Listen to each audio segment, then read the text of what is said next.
Okay, hello everybody. Hi, It's Pleasance, I'm Saylor. and we're doing a special episode about turning 11. Someone I know is turning 11. Who's that? What's happening? What's it feel like? I don't know, it feels the same. What do you think the difference is between you're going to be going to middle school next year, Yeah. right? So this is a big shift in age because you move from elementary school to middle school. What does that feel like? Do you have any idea? It feels really sad to leave my elementary school Why does it feel sad? because I've known that school for a long time and I've known people there for a long time. And some people from my school aren't going to be at the same middle school that I love. Mm-hmm. And so that's going to be hard because you're not going to be with all your friends. Yeah. Are your friends like more super important to you right now? Mm-hmm. Yeah. What is it like to be a kid right now? Give me a little bit of insight into your life. What do you mean? Like, what is your life like? What's your work and school and friends, and how do you manage it all? My work, I have homework almost every I have homework almost every other week. I mean, every other day. Mm-hmm. And for friends, I would say we get into a fight sometimes, but I mean, not that often. What do you like to do with your friends? Um, I like to talk to them, that stuff. Um, Okay. So, one of the things that we wanted to sort of dig into a little bit today is that parenting. So now I have 11 years of experience with you on the outside. And one of the things that is so fascinating as a parent is watching your child really develop and grow into the person. And there's some things that I think our lifestyle obviously has impacted you and made a difference in your life. Mm. And I think some of the things are intentional and some are not. So, what are the things that you know or you feel about how you've been growing up? Like, what are the things that are really important to you? What do you notice about how you're growing up versus some of your friends? What do you notice? I noticed that since I have a mom, like you, for example, that is always asking about what's going on in school, and you always want me to know that I can talk to you, so I do. I tell you almost everything. Mm-hmm. But I feel like a lot of kids in my school don't trust their parents. Why don't they trust their parents? Do you know? Well, I think they do trust them. Mm-hmm. They just don't want to tell them stuff that's going on in school. Why do you think?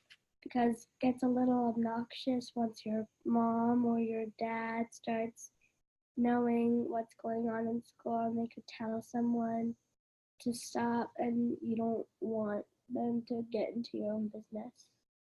I don't understand. So some parents of your friends, you feel like get into their business. Is that what you mean? Yes. Yeah. Okay, so that's one thing you notice about how you're growing up is that your parents ask you how you're doing and you feel comfortable telling them what's happening. Some things. Yeah, some things. Obviously, not everything. It's good not to tell everybody everything. What are some other things you notice about your life and how you've been raised?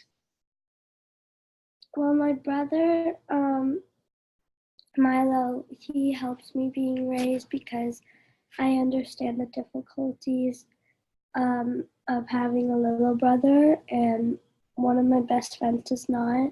Mm-hmm. And she's always asking for my brother to go away and saying, Sailor, can you have him go away? We need to talk about something. And I always try to let him down kindly, and then I have to call you or something. But another thing, he's always I'm learning how to be respectful of him Mm-hmm.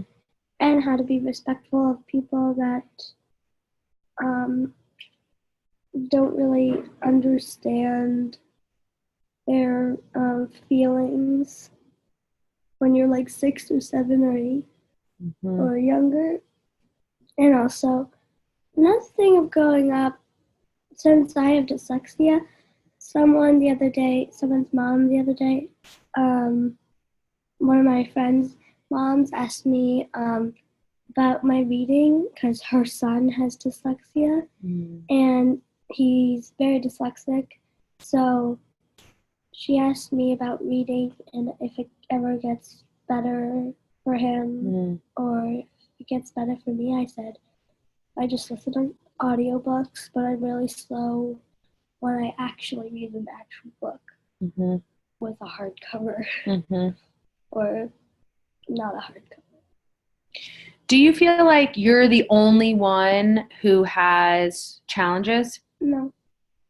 Do you guys talk about the different challenges that you face in your lives? And are you open about that? Or are you guys more closed off?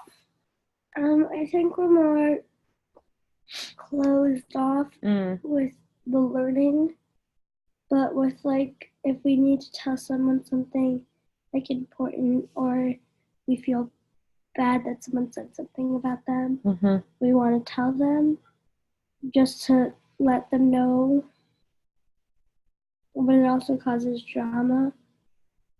And then it doesn't. Sometimes it does, sometimes it doesn't. But I like to tell people if they're being talked about behind their back and what they're being talked about, because if they think that I'm talking about them behind their back and I don't tell them that I'm not, they're going to get mad at me, and I don't want to lose a relationship.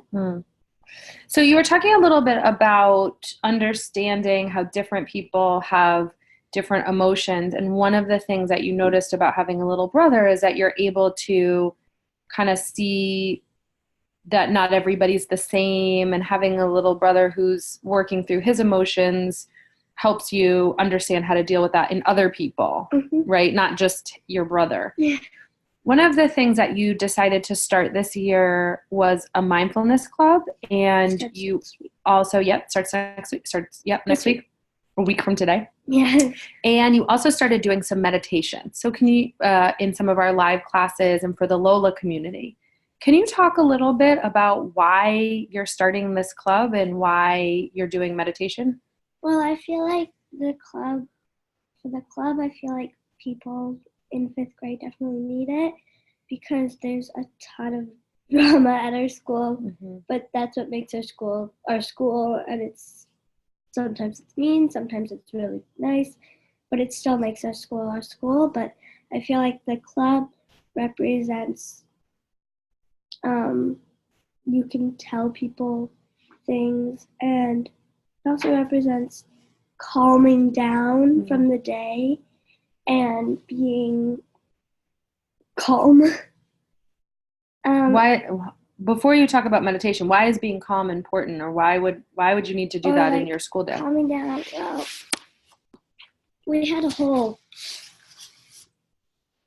thing at our school that someone did. Yeah, and it was like what's it called? They had signs and everything. Protest, yes. Activism. Protest. There's a lot of activism in your school this year. Yes, and one of awesome. my best friends made the protest with some other people. And so I thought that was really smart. But they were doing it not because of the school. They were doing it because they wanted some calm down time after recess, after lunch, and after specials. Because the day was moving very quickly, and you didn't feel like you guys got a chance to kind of process and relax. Why is it important in school or in the physical body, the human body, to have time to calm down? Or else you're just going to be rushing things, and there's going to be too much stuff in your head. You're going to be thinking about what score did I get on my science quiz? Blah, blah, blah, blah, blah. And you just need like a second to calm down. We get 10 minutes now to calm down in our thing called Flex. It's like a extra thing for an extra subject.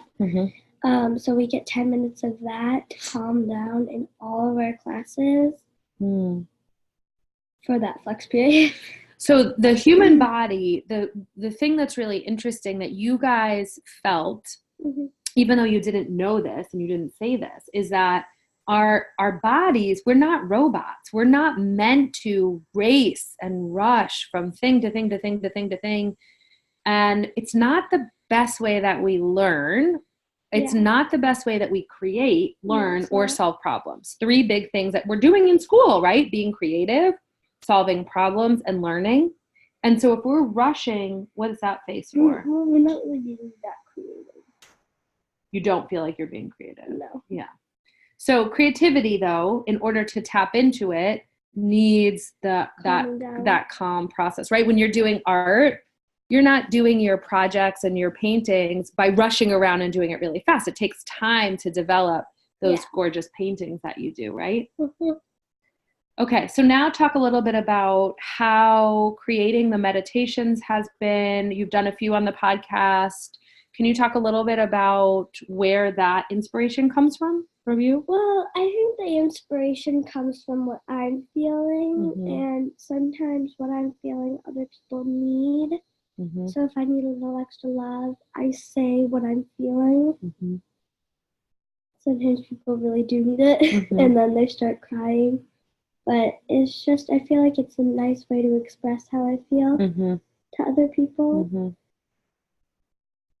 So you've grown up in a house, you grew up in a yoga studio when you were a baby, and in yoga classes and on lots of retreats. We have another one coming up. You've been doing mother-daughter retreats since you were 2. Now you're 11, almost 11.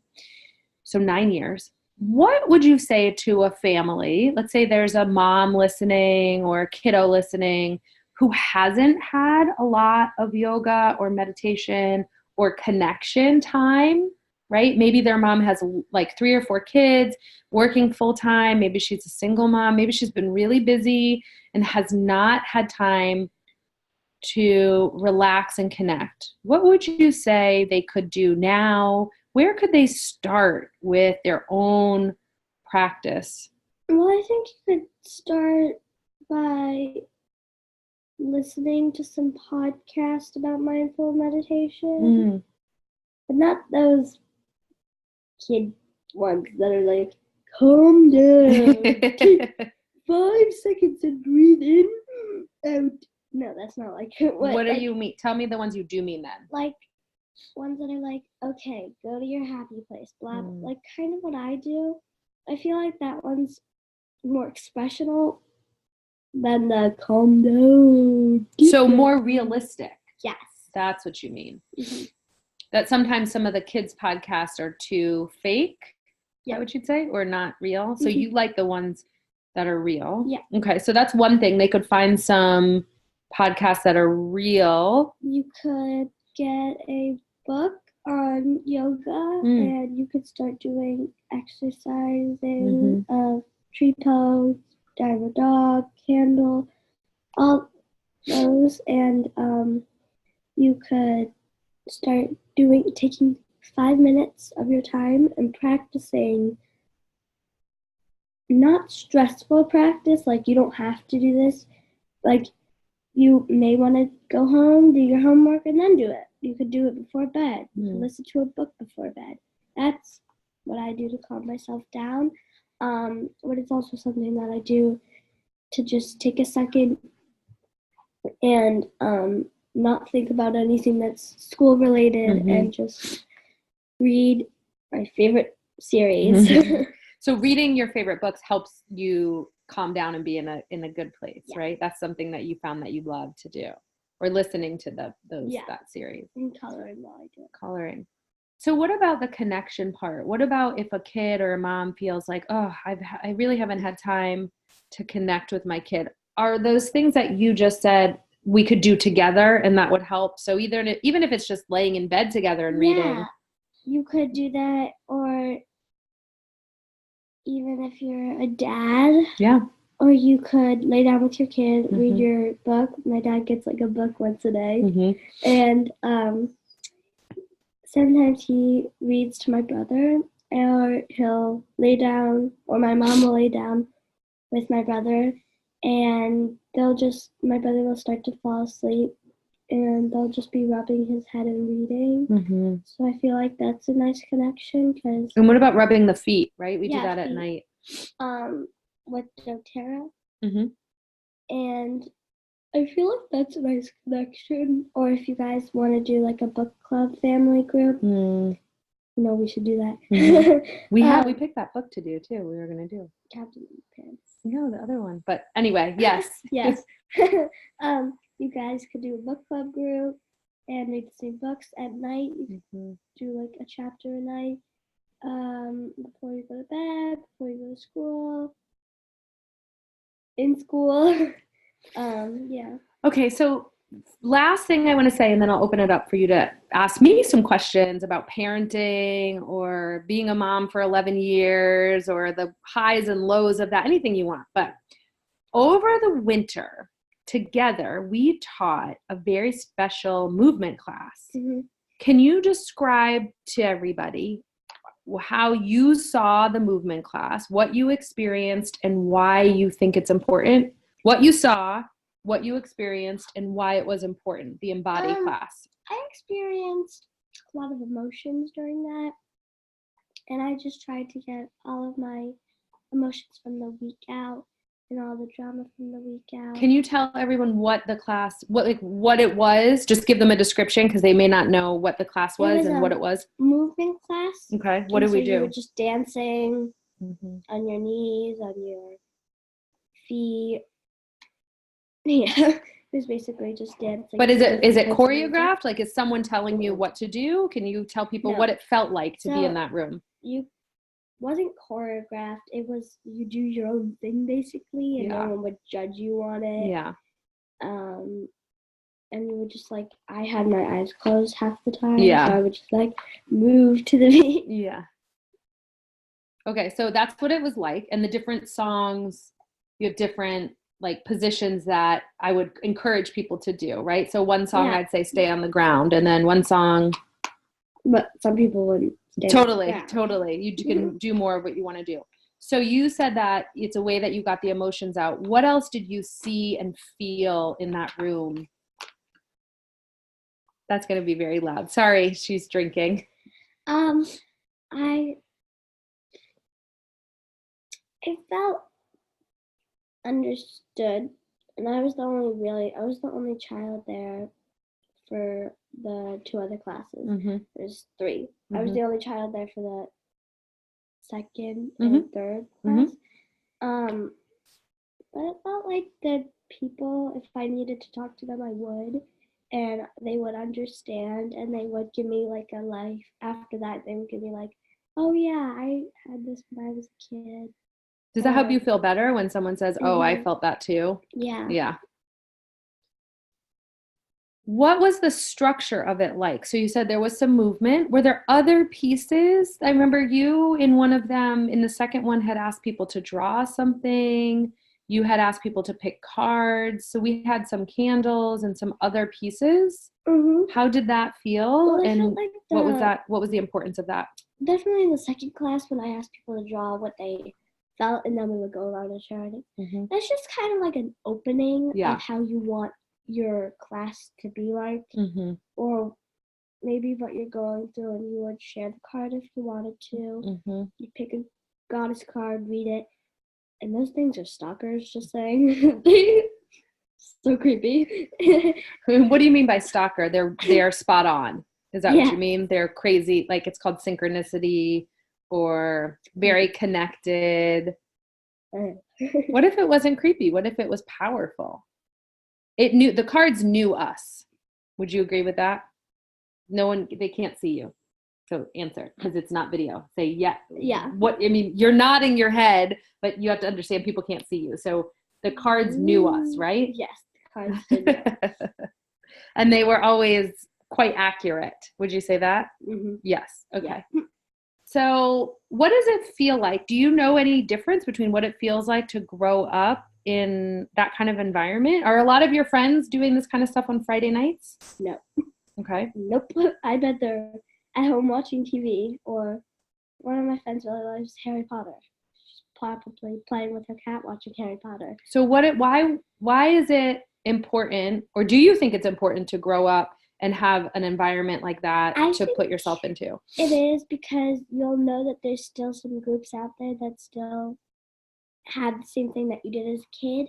And to do it now is better than to do it later, because if I didn't do it now, I would have a ton of stuff on me and I wouldn't be able to think. Like on your mind and in your body. Yeah. And that's why I do it. I mean, it feels so good to just breathe and get all of the stuff from the week out and the difficult relationships. Yeah. Okay, so questions for me. Anything you want to ask about parenting you, your birthday, being your mama?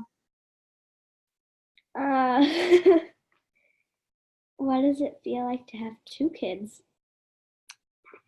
I think for me, it feels like a gift, because I think if I just had you, I would think that all children are a certain way, or that there's one way to do things. And I think having multiple kids helps you see how different people are. And it helps me be a better human and more understanding, because you and your brother are so different. Yep. So I have to use different techniques and stay really present in my own body so that I can attune what you need and attune to what he needs. And it's different. So I think having 2 kids is really powerful for us. It's a really good dynamic for our family. And I think that I learn about humans every day, and it's amazing. Yeah. What was it like to start Little Ohm and to end Little Ohm? Why did you end it and why did you start it? The yoga studio? Yeah. I started it because I wanted a place for you and I to teach yoga together and practice yoga together, and to spend our time and spend our days. And I wanted other families to come join us. And I closed it because it wasn't working for our life anymore on any level. And it was very awesome to start it and open it. It was so fun and so scary. And it was awesome to close it. So hard and so scary. And I just hope that by sharing the reality, the truth of like what it means to live your dreams and live into your life and follow your heart, that sometimes it means taking bold moves and bold actions for yourself. And sometimes it means changing the path and letting go of something, even if it's hard and even if you love, love, love, love, love it. Anything else? Nope. Okay. So thanks for being on today. Thanks for sharing yourself. I want to say that watching you grow up has been amazing. I know you're bored out of your mind now with all the yawning. It's the other side of you that's very interesting, where you stay up super late doing your reading now, so you're often tired in the mornings, which I think is also part of the hormones. There's been a lot of emotions, a lot of crying. And as we fully move into 11, I think we're both going to learn a lot over the next few years. Will you come back on and talk again in a few months? Sure. Okay. Saylor? Yeah. May you be happy. Happy. May you be safe. May you be healthy. Healthy. May you live with ease. Goodbye.